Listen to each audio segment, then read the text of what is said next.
আসসালামু আলাইকুম বন্ধুরা, কেমন আছেন সবাই? চলে এলাম আজকে দুপুরের খাবার নিয়ে।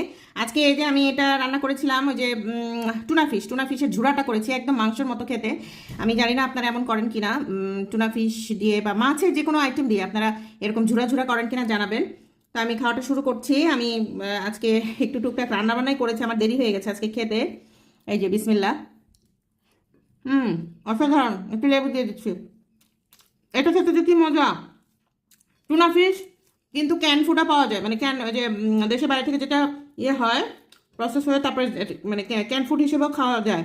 মানে আমরা খেতাম আগে টুনা ফিশটা, কিন্তু এখানে এসে এরকম টাটকা খাবো। মানে পুরো মাছটা কিনে এনেছে আপনার ভাইয়া, বিশাল বড় কিনে, ওইটা দিয়ে আমি এটা বানিয়েছি এবং এত মজা এই টুনা ফিশ, মানে টুনা ফিশের এই ঝুড়াটা, মানে মাংসর তরকারি ফেল, মানে আমরা যে গরু মাংস বা যেটা মানে করি না কেন, চিকেন দিয়ে করি না কেন, এরকম ঝুড়া, ওটা একদম মানে এত মজা। আপনারা নিশ্চয়ই খেয়েছেন, এভাবে জানাবেন কিন্তু। হুম আর আপনাদের সাথে মাঝে মাঝে খাওয়াটা একটু শেয়ার করি।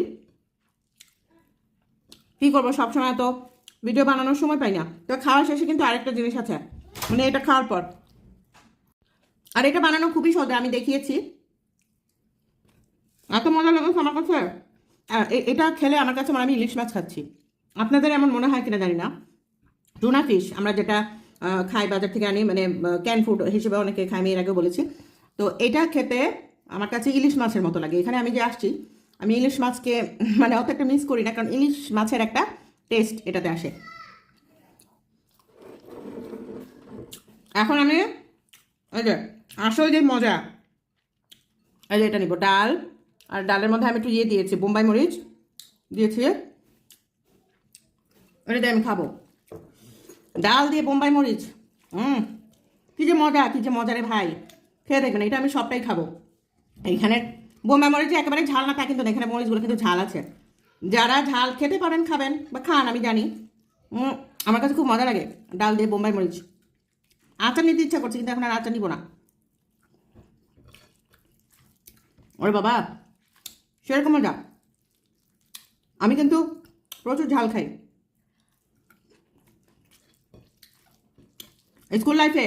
স্কুল লাইফে না, কলেজ লাইফে আমি ওই যে বাইরে মামারা ওই যে চটপটি নিয়ে দাঁড়িয়ে থাকে না, সেই মামাদের কাছ থেকে আমি আমি মনে হয় প্রচুর ঝাল খেতাম। মামারা দেখলে মানে আমাকে, আমি চটপটিতে ঝাল খাওয়া দেখে মামারা অভ্যস্ত হয়ে গেছে। আমার জন্য যখন চটপটি বানাতো বা ফুচকা বানাতো, বেশি করে ঝাল দিত, এই যে এই বোম্বাই মরিচের ঝাল দিত। আমি বলে দিয়েছিলাম যে মামা আমাকে বেশি করে ফুচকার মধ্যে বা চটপটির মধ্যে প্রচুর ঝাল দিবেন। তারপর থেকেই মামা প্রচুর ঝাল দিতে আর বলতে হতো না, ইচ্ছা নেই। তবে লেবুটা হলে আর একটু ভালো হতো। তবে টুনা টুনা ফিশের যে ঝুড়াটা খেলাম লেবু দিয়ে, অসাধারণ লাগে।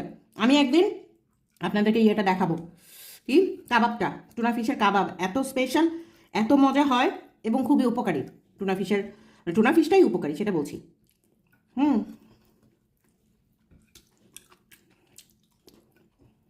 হুম আমার মোটামুটি খাওয়া শেষ। মিষ্টিও খাই, যেমন ঝাল খাই তেমন কিন্তু আমি মিষ্টিও খাই। আজ তাহলে এ পর্যন্ত, সবাই ভালো থাকবে। নেক্সট কি দিয়ে ভাত খাই দেখার অপেক্ষায়। আল্লাহ হাফেজ, টাটা, আসসালামু আলাইকুম। আর হ্যাঁ, মাশাআল্লাহ বলতে ভুলেন না কিন্তু।